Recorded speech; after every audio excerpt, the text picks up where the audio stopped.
Mr. Lane, I can imagine chairing this diverse coalition is challenging at times. Understandably, some of the provisions in the proposal are a bit vague, so just a couple quick questions. The proposal suggests the BLM should more aggressively seek lower-cost, off-range holding facilities as an alternative to BLM corrals. There aren't many facilities like that exist now. Where do you think these facilities are going to emerge, and if they exist, why haven't they come forward already? You know, I think that's a fair question, and part of the conversation that took shape, I think, during this process was an analysis of where you put these horses once you remove them from rangelands. And one of the concerns that we had coming into that process is that we don't remove them and place them into facilities that are adjacent to problematic areas. Partially because of the litigation that you referred to earlier. There's not an issue we deal with in the West in land management that doesn't come down to litigation, unfortunately, at some point.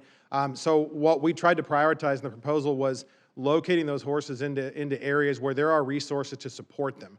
Obviously, one of the things we'd be concerned with would be putting them into areas that are already resource deprived, where you're starting to impact the hay market, where you're starting to impact other ranchers that are in the area.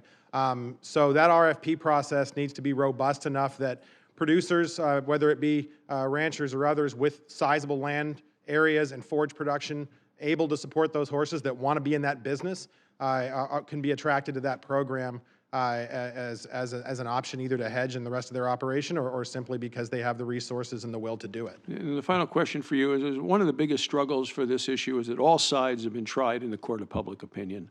Biology, ecology, law. How does the coalition work to educate the public so that they engage in a way that is actually helpful to the horses, helpful to the BLM, helpful to the effort?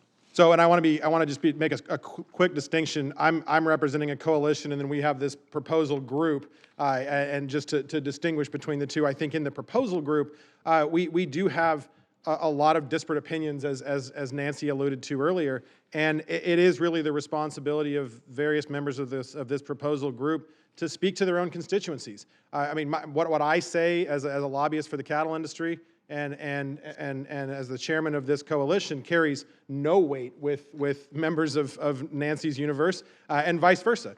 So, you know, I think our responsibility is to craft something that's realistic and saleable to you here in Congress and to the BLM, and then to go communicate that to our memberships. I mean, all of us sitting at this table that engaged in this did so with policy books sitting in front of us and guidance from our members, and we then need to go back and communicate what we've done and do it in a way that helps them to understand the political reality and what's possible and achievable in this environment. Thank you, Mr. Chairman, for your continued leadership on this.